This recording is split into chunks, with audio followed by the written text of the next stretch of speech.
for so kindly preaching the message of Lord Sri Chaitanya Dev and are delivering these Western countries which are filled with impersonalism and voidism.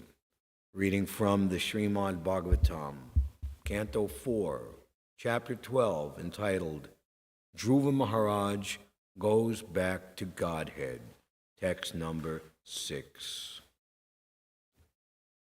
But just, I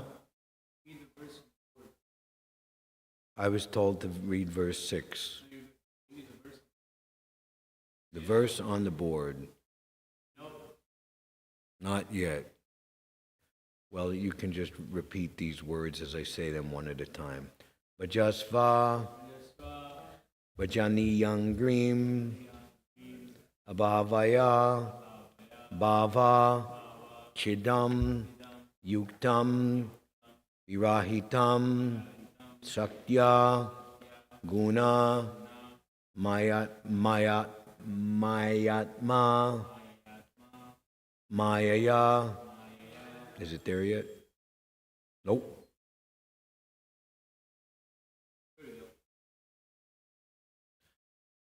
I'll say the word for word. It's on? Okay. Is it big enough? Ready? Bhajasva Bhajani Yangrim, Abhavaya Bhavachidam, Yuktam Virahitam Sakya, Guna Mayatma Mayaya, Bhajasva Bhajani Yangrim, Bhavaya Bhavachidam, Yuktam Virahitam Sakya, Guna Mayatma Mayaya, Bhajasva Bhajani Yangrim, Abhavaya Bhavachidam, Yuktam Virahitam Sakya, Guna Mayatma Mayaya. Please chant.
Bhajasva, engage in devotional service.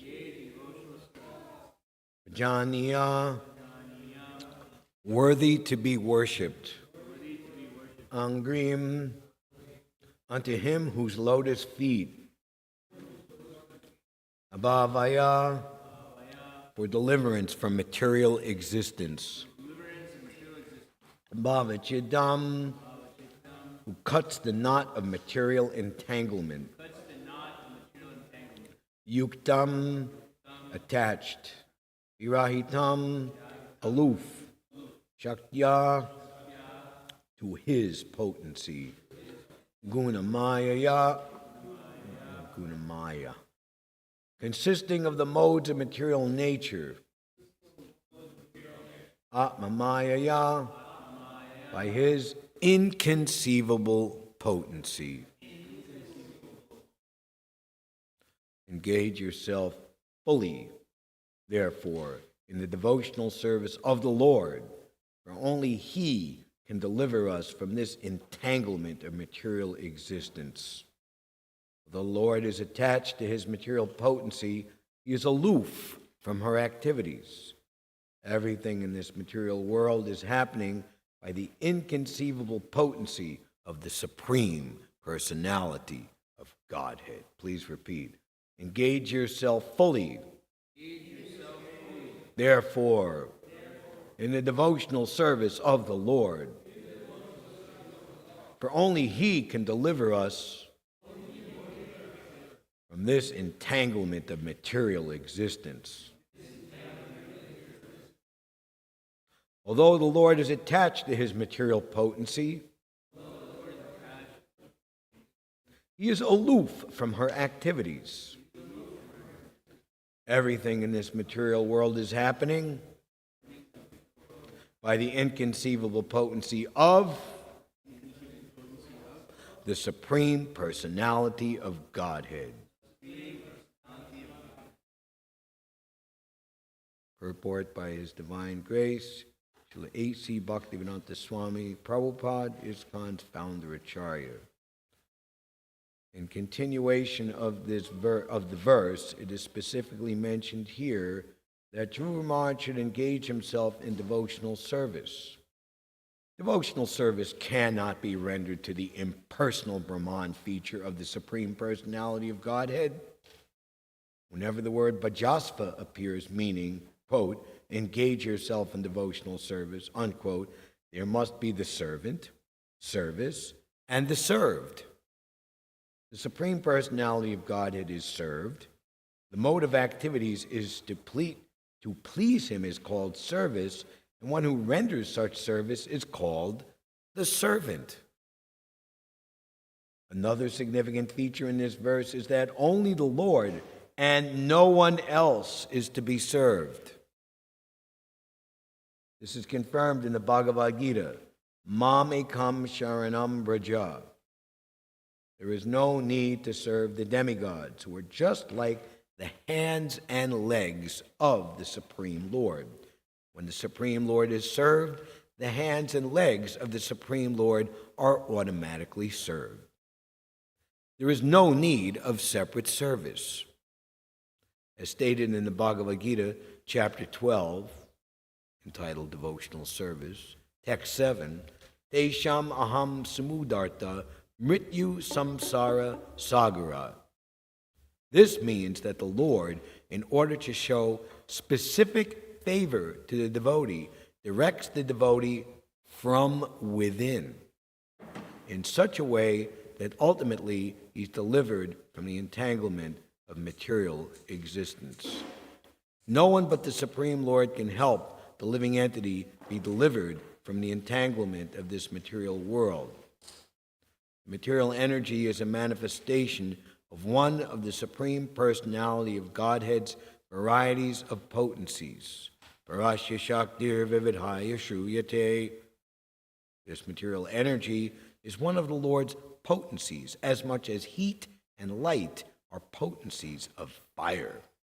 The material energy is not different from the Supreme Godhead, but at the same time, He has nothing to do with the material energy.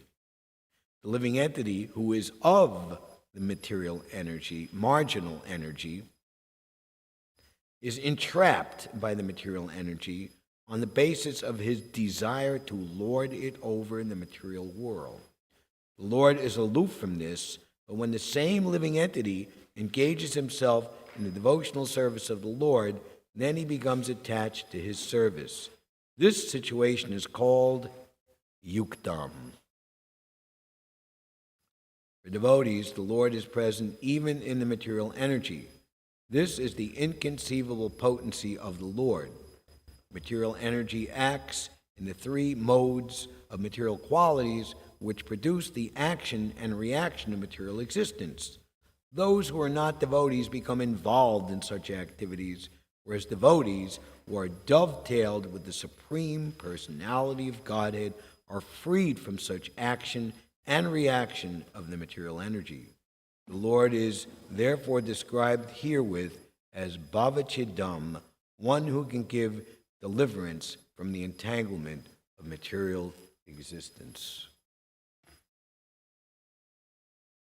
Om Jnana Timirandasya Jananjana Shalakaya Chakshurunmritam Yena Tasmai Shri Gurave Namaha Shri Chaitanya Manobishtam Tapitam Yena Bhutale Yamayam Vidati Svapadantikam Vandeham Shri Guru Vyuta Padakamalam Shri Gurun Vaishnavamscha Shri Rupam Sagrajatam Sahagana Raganatan Vitam Tam Sajivam Sadvaitam Savadutam Rijana Sahitam Shri Krishna Chaitanya Devam Shri Radha Krishna Padan Sahagana Lalita Shri Vishakavitam Scha Hey Krishna Karuna Sindhu Dinabandho Jagatpate Gopisha Gopika Kanta Radha Kanta Namostute Jayatam Suratopangor Mama Mandama Tergati Matsarvasva Padambojo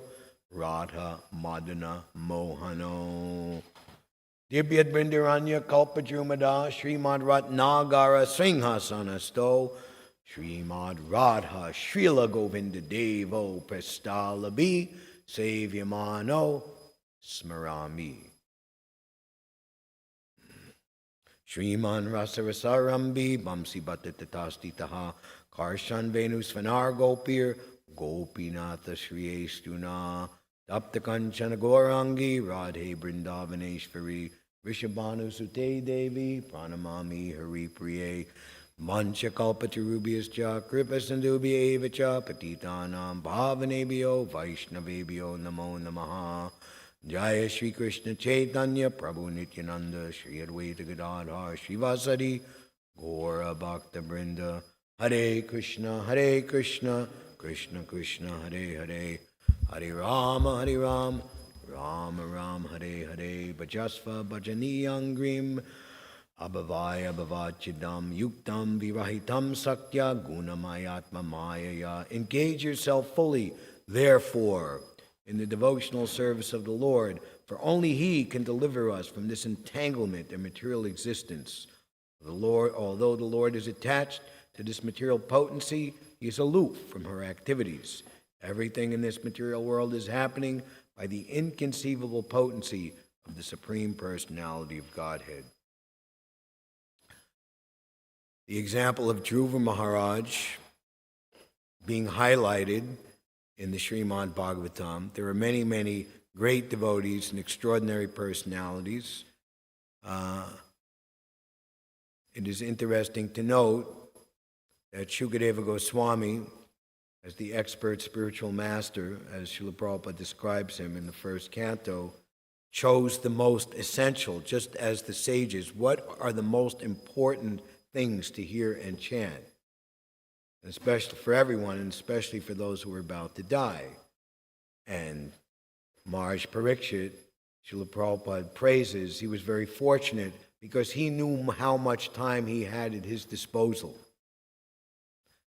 And one of the first things that Shukadeva Goswami, to encourage him, so you have 7 days at your disposal. That is more than enough. And he brought up the example of Maharaj Kridvanga, who fought valiantly on behalf of the demigods against the demons. And when offered a benediction, he intelligently asked, how much more time do I have to live? That is time management par excellence. Would we all be brave enough to ask that question and get the bona fide answer? How much time do I have to live? And budget whatever remaining time I had left to achieve, to the greatest of my ability, to try for it, the ultimate goal of life. Bhavachidam. Only Krishna can end this terrible bhava roga, the very fearful repetition of birth and death. Prahlad Maharaj, he says the real problem of life is the samsara chakra, the wheel of repeated birth and death that's rotating up and down. So Dhruva Maharaj, he originally was motivated by anger and the intense desire for revenge and pride. I want a position even greater. What to speak of my father, who wouldn't allow me to get up on his lap, which was symbolic, taken by his favorite queen, Saruchi, to mean that even at the age of 5 years old, he wanted to take the throne of his father. I want the position even greater than Svayambhuva father, Lord Brahma himself. 311 trillion, 40 billion years, the greatest life in the universe. I want a position greater than his. But when he came to get the darshan of the Supreme Lord in Vrindavan, there's the place still today of Dhruva Maharaj, Dhruvatila, and the form of the Lord was Prishni Garbha. He wanted nothing else except the Lord's devotional service. This is what's being instructed and encouraged to him here in the beginning of this chapter, which ultimately culminates in the full unfurlment in an unflower and full fruition of devotional Dhruva Maharaj's greatness in devotional service, going back home, back to Godhead. One of the Leelas in the Bhagavatam, one of the false Shrutis, if one hears and chants this pastime, he will go back home, back to Godhead, where he will be properly received and worshipped. In this material world, no one is properly received or worshipped because everyone is on the bodily concept of life. They judge themselves as the body. They judge everyone else as the body. They have no information that everyone is eternal spirit soul. And as described in this verse, understanding that they're the eternal servant of the Lord. Such a position is the most glorious understanding. The culmination of all knowledge is to understand one's relationship with Krishna. That is ultimately Svarup Siddhi. And when one understands that, yuktam, he becomes greatly attached to that identification. And he gives up all other inferior, temporary identities in this material world.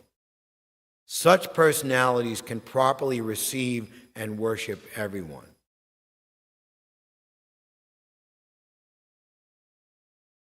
One senior devotee was asking his ex-wife, who came to Krishna consciousness because of him or through him, still a devotee, but not really wanting to get involved in present-day ISKCON. Anyway, I'm bringing this up to say that why did you come? Because Srila Prabhupada was just irresistible. From him, ecstatic prema emanates. By him, ignorance is destroyed.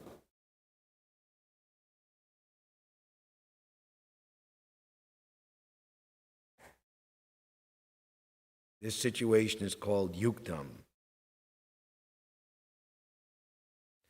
It culminates with Nanda and Sunanda, the Lord's personal servants, coming on a beautiful Vaikuntha airplane. And they glorify and praise Dhruva Maharaj for his devotional service, his activities. At the age of 5 years, you gave up everything to seek out the shelter of the Supreme Lord. Please come with us on this transcendental airplane and live with us eternally. You were quite fit to board this plane. And Maitreya Rishi, who's narrating this pastime to Vidura, he says in the epic 36th verse of this chapter, which we will hear in due course, the self-effulgent Vaikuntha planets, by whose illumination alone all the illuminating planets within this material world give off reflected light, cannot be reached by those who are not merciful to other living entities. Only persons who constantly engage in welfare activities for other living entities can reach the Vaikuntha planets. So Srila Prabhupada, on the order of his spiritual master, to spread this Krishna consciousness movement to those who are not conversant with the language of the already established members, that means spread it all over the world. When questioned,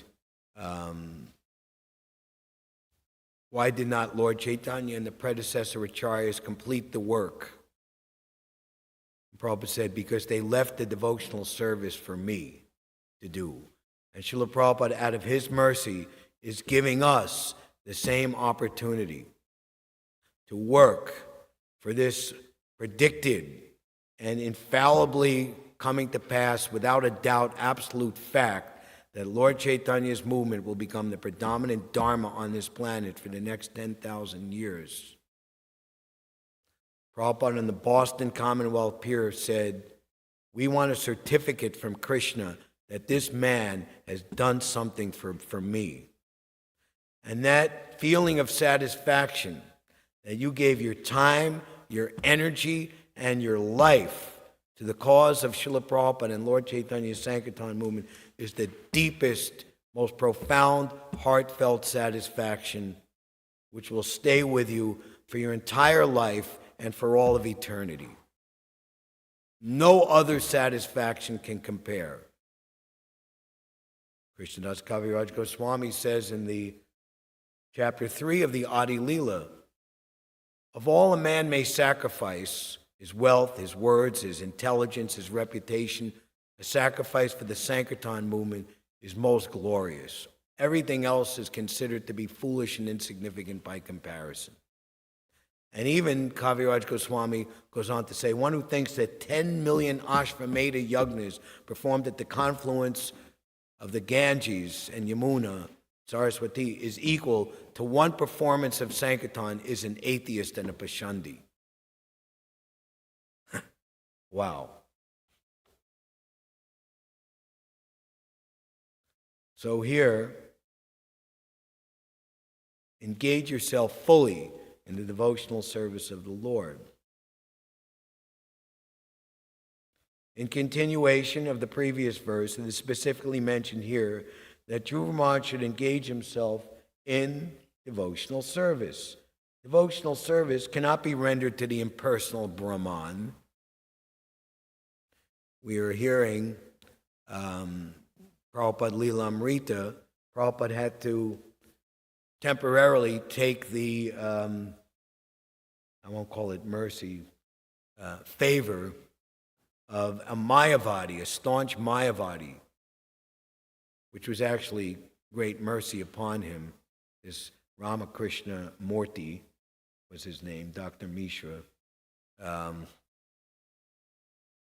He realized later, he was interviewed some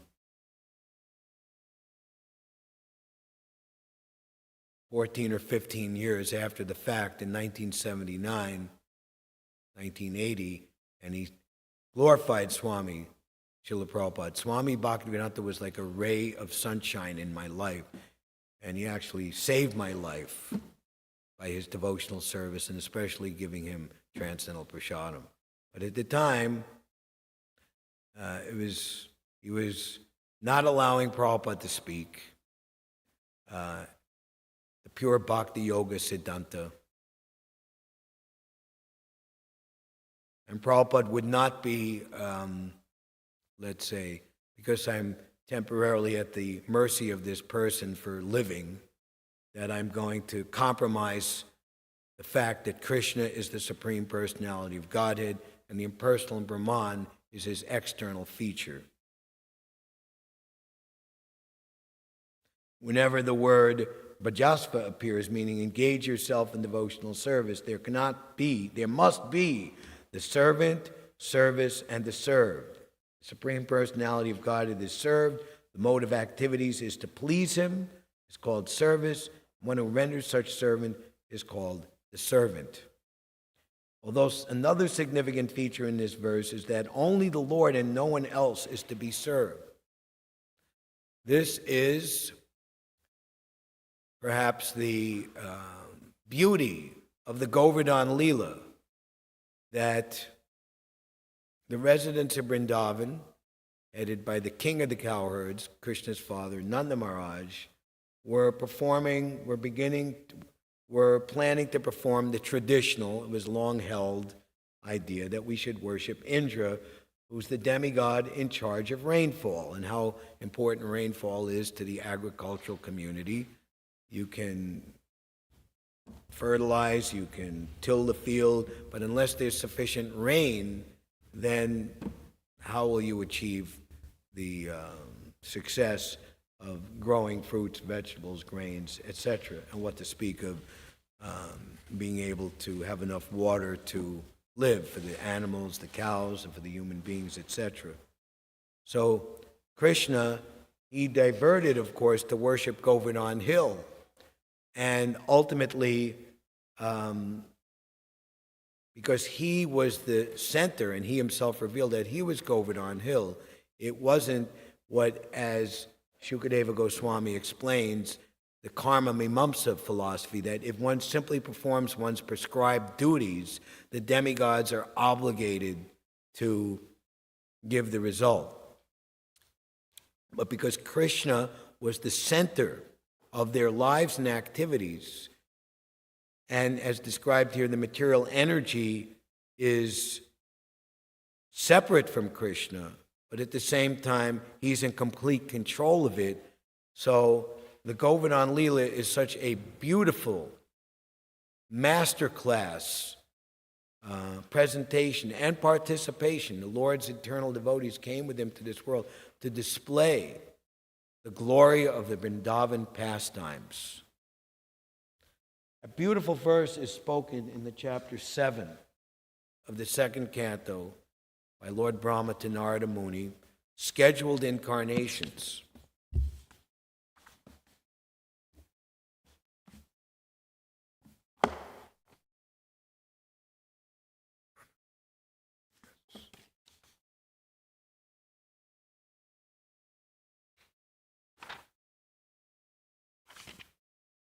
Lord Krishna saved his foster father, Nanda Maharaj, from the fear of the demigod Varuna and released the cowherd boys from the caves of the mountain, where they were placed by the son of Maya. Also, to the inhabitants of Vrindavan, who were busy working during daytime and sleeping soundly at night because of their hard labor in the day, Lord Krishna awarded promotion to the highest planet in the spiritual sky. All these acts are transcendental and certainly prove without any doubt his godhood.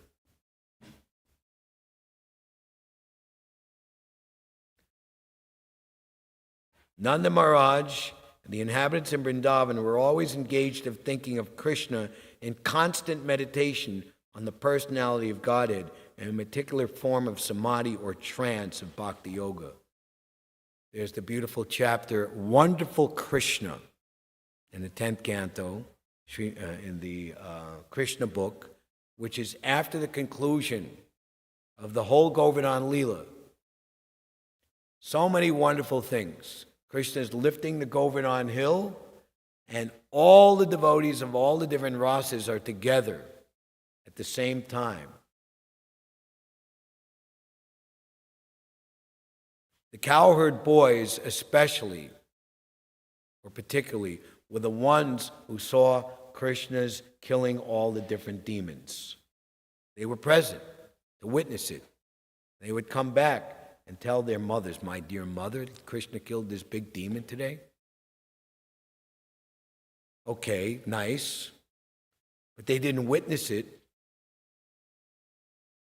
So, after seeing Krishna lift Govardhan hill and hold it aloft on the pinky of his left hand for 7 days and nights, literally their minds were blown. And they come and they question Nanda Maharaj, "Who is this? Who is your son?"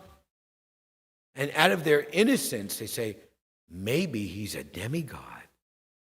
They're so much absorbed in exclusive love for Krishna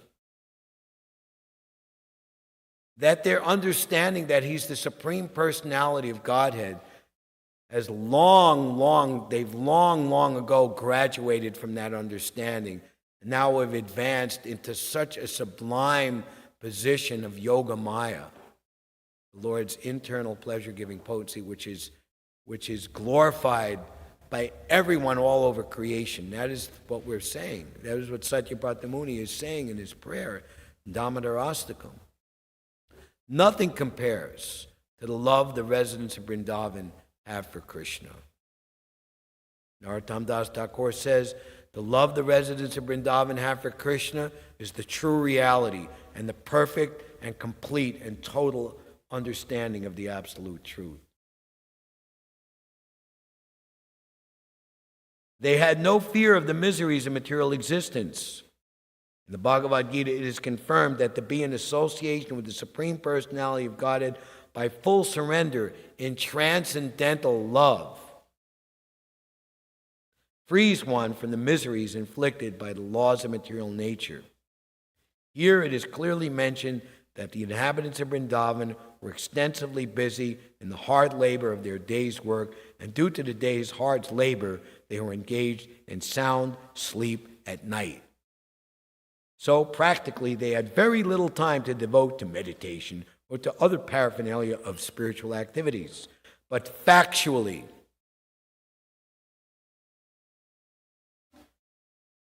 in the Padyavali, I believe it's credited to an anonymous Vaishnava author or poet, Rupa Goswami says, one devotee is saying, let others worship the impersonal Brahman, let others do all types of austerities and penances and Astanga yoga, etc., but as for me, I am content to worship Nanda Maharaj, because in his courtyard, the supreme absolute truth is crawling as a baby.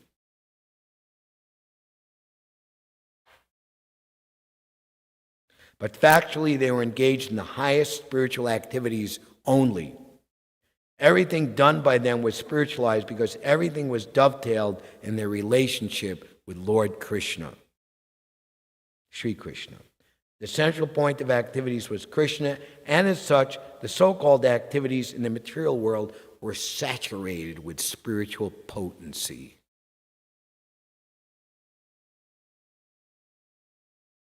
Prabhupada writes in the Chaitanya Charitamrita, for those who are actually engaged in Krishna consciousness, meeting those who are not engaged in devotional service is not at all a, what word does he use? Inconvenience, impediment.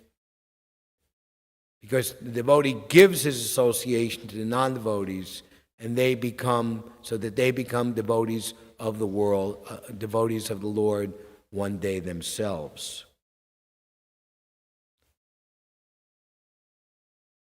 Maharaj Ambarish was engaged in great austerity to perform his deity worship. Prabhupada writes, the austerity to maintain the deity worship throughout the day, day after day, preparing all types of paraphernalia, opulent dress, jewelry, etc., keeping up the routine work, providing proper bhoga, cooking properly, is certainly an austerity. Similarly, the austerity to preach to atheistic men, preparing books, publishing books, going door to door is an austerity. Such austerity is necessary. Such austerity leads to the perfection of devotional service. What Prabhupada has given us to maintain and expand his society of devotees, the International Society for Krishna Consciousness, is non-different in quality than the austerities of the residents of Vrindavan. We are not becoming bhajananandis, we're not becoming tapasvis, we're not becoming yogis, we're becoming preachers on behalf of the predecessor acharyas who are serving Lord Chaitanya.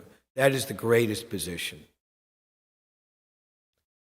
Some of Prabhupada's disciples went to a temple in Vrindavan, and the pujari there came out, oh, you are such very nice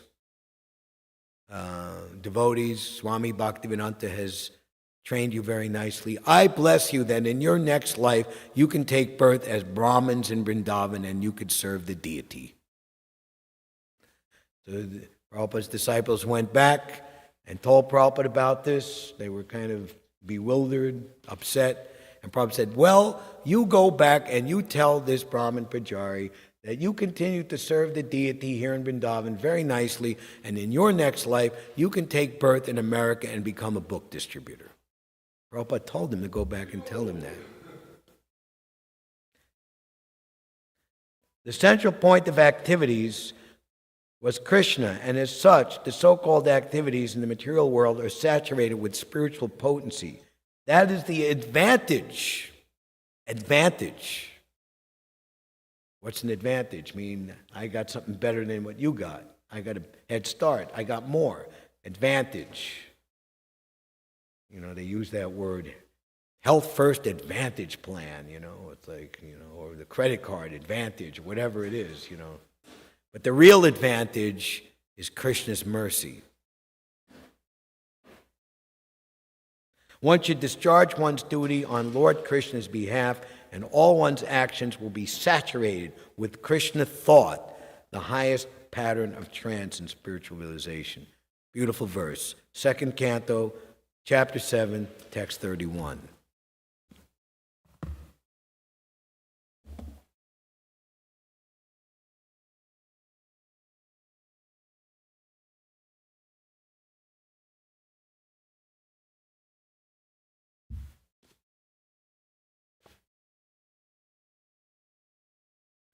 My dear Father, there is no need to worship the demigod Indra. Krishna identified himself with the Vaishya community because Nanda Maharaj was protecting many cows and Krishna was taking care of them. When Shishupal was, who is this Krishna? Is he a cowherd boy? Is he a Kshatriya? And then when Krishna was joking with Rukmini to try to see her in an angry disposition because she was always so calm and humble, said, people don't know my aim in life, you know. Why have you chosen me as your life's companion? I am simply a vagabond. So many duties, so many responsibilities. Krishna has nothing to do, but when it comes to his choice of what he wants to do, he identifies himself as Gopal, Govinda, the protector and herder of the transcendental Sarabi cows. That's what Krishna wants to do. Why does Krishna wear a peacock feather? Why does Krishna like to tend the cows? Why is Krishna's favorite animal the cow? Why? Because he likes it, likes to. Likes to wear a peacock feather, he likes to be a cowherd boy, he likes to take care of the cows.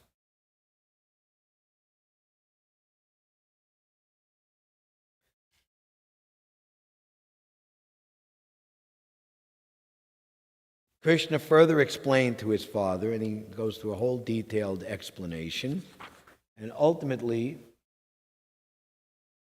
Nanda Maharaj relented, finally. The cowherd men then inquired from Krishna how he wanted the yajna performed, and Krishna gave them instructions.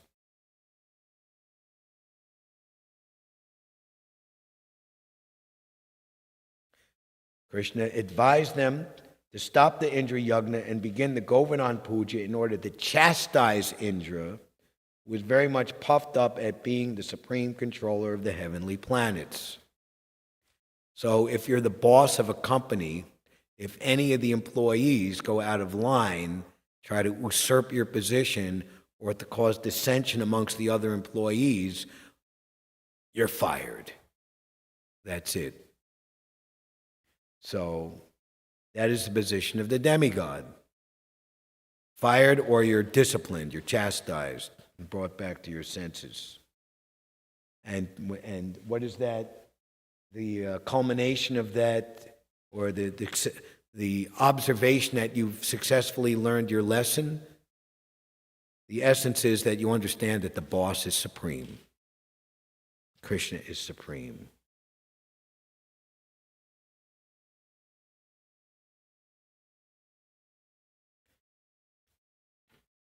Prabhupada goes on to describe how Krishna is the only one who can free us from repeated birth and death.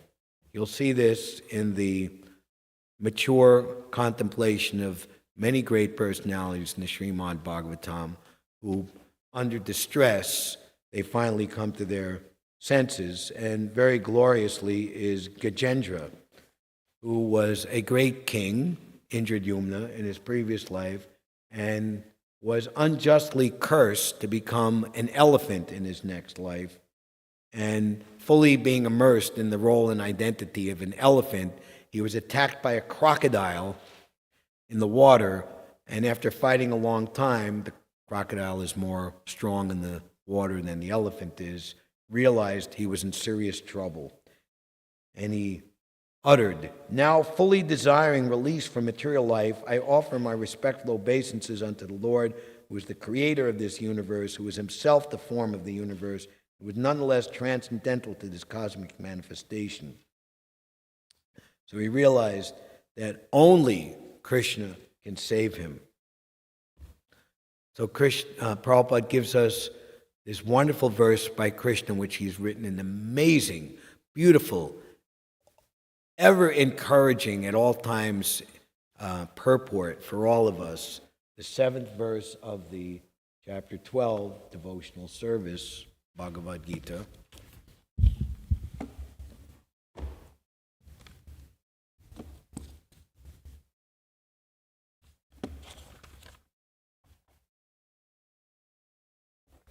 But those who worship me, and this is just after the important verse 5. For those whose minds are attached to the unmanifested, impersonal feature of the Supreme, advancement is very troublesome. To make progress in that discipline is always difficult for those who are embodiment.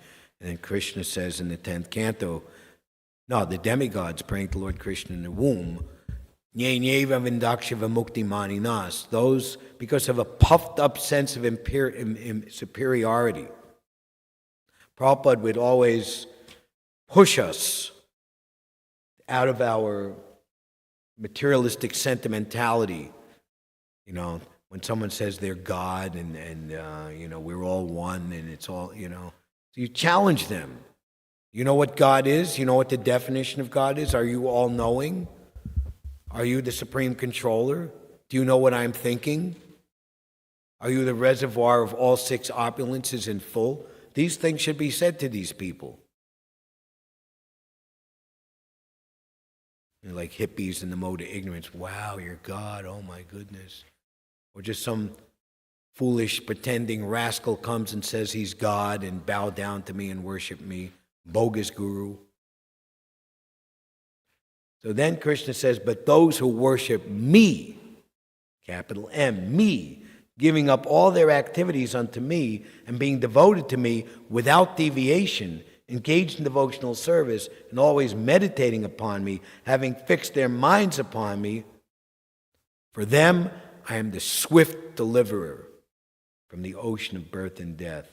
And in the original Bhagavad Gita, Prabhupada had commissioned a wonderful painting of a devotee, shaved head brahmachari. I assume he's a brahmachari. He's in the ocean. He's not. We don't see him wearing saffron cloth. Anyway, a big Sika. And a beautiful Garuda bird with Krishna sitting on top comes and is rescuing him out of the ocean.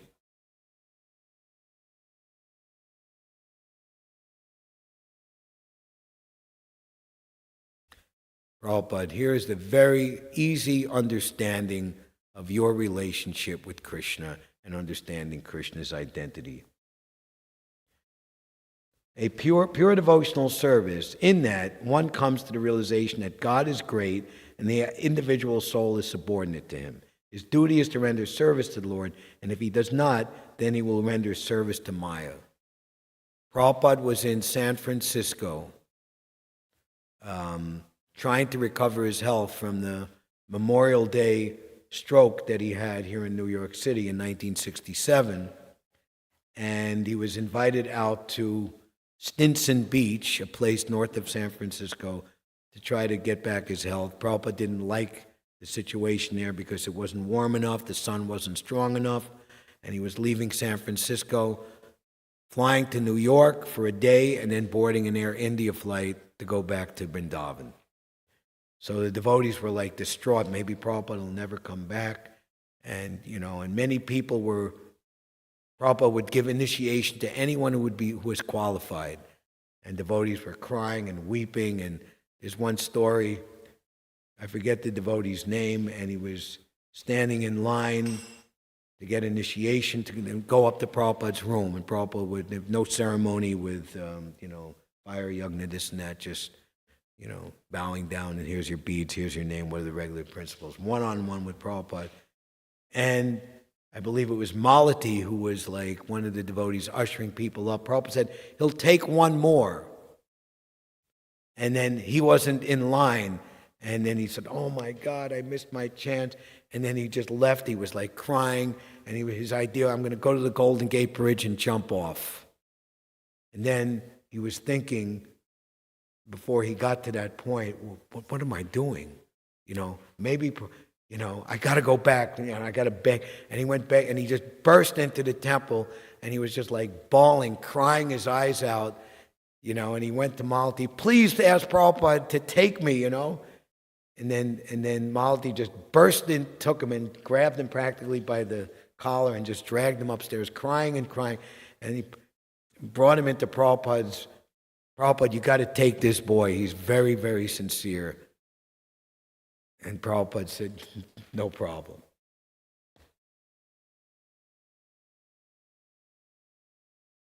And also during that period, one person just stood up before this. I think it was in the first 3 months Prabhupada was there when he was establishing the San Francisco temple. Can I become initiated? And the devotees were like, who is this? Just somebody just random come in, And Prabhupada said, yes, but first you have to answer 3 questions. Who is God? God is Krishna. Who are you? I'm the servant of Krishna. What is your responsibility? To serve Krishna. You can be initiated tomorrow.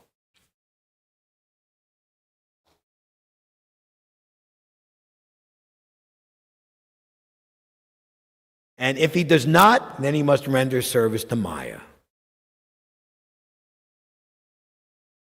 As stated before, the Supreme Lord can be appreciated only by devotional service. Therefore, one should be fully devoted. One should fix his mind fully on Krishna in order to achieve him. One should work only for Krishna. It does not matter in what kind of work one engages. But that work should be done only for Krishna. That is the standard of devotional service. The devotee does not desire any achievement other than pleasing the Lord. That's why a devotee is detached from name, fame, profit, adoration, and distinction. He doesn't have to have any recognition, any title. If he knows that Krishna is pleased by his service, that's all that he needs to know and understand. He doesn't desire anything else.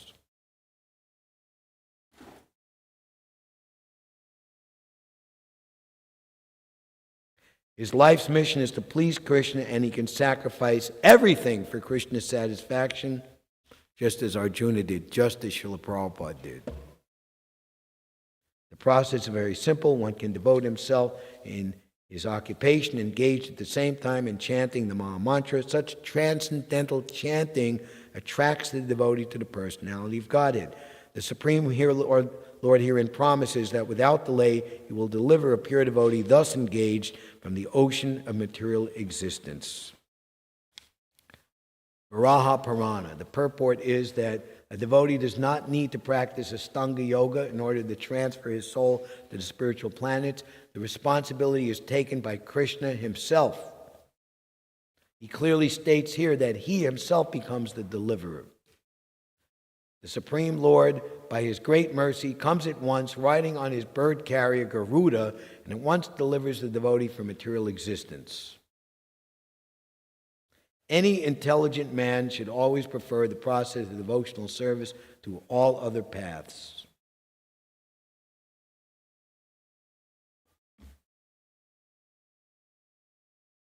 So, Let's wrap it up. We've run out of time.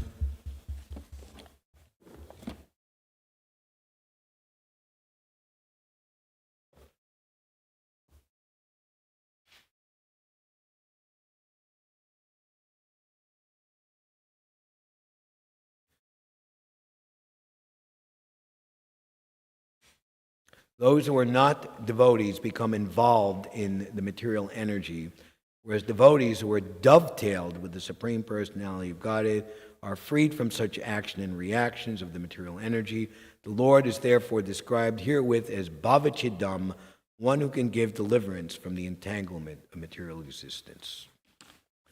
Vajasva bhajaniyam grim bhavaya bhavachidam yuktam virahitam sakya gunamayat mamayaya. Engage yourself fully, therefore, in the devotional service of the Lord, for only He can deliver us from this entanglement in material existence. Although the Lord is attached to His material potency, He is aloof from her activities. Everything in this material world is happening by the inconceivable potency of the Supreme Personality of Godhead. Any questions or comments?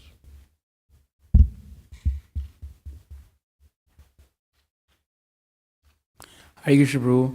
In the translation, it said the Lord is attached to the material energies, but He's not affected by the influence. Could you explain that a little bit? Can I explain that a little bit? Yes.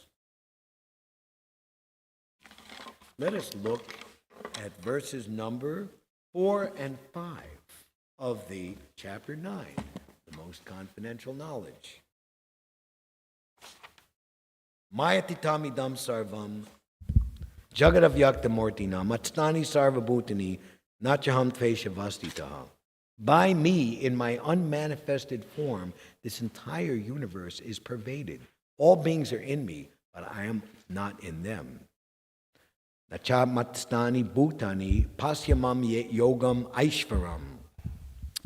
Bhuta brinna chabutosto mamatma bhuta bhavana. And yet everything that is created does not rest in me. Behold my mystic opulence. Although I am the maintainer of all living entities, and although I am everywhere, I am not part of this cosmic manifestation. Myself is the very source of creation.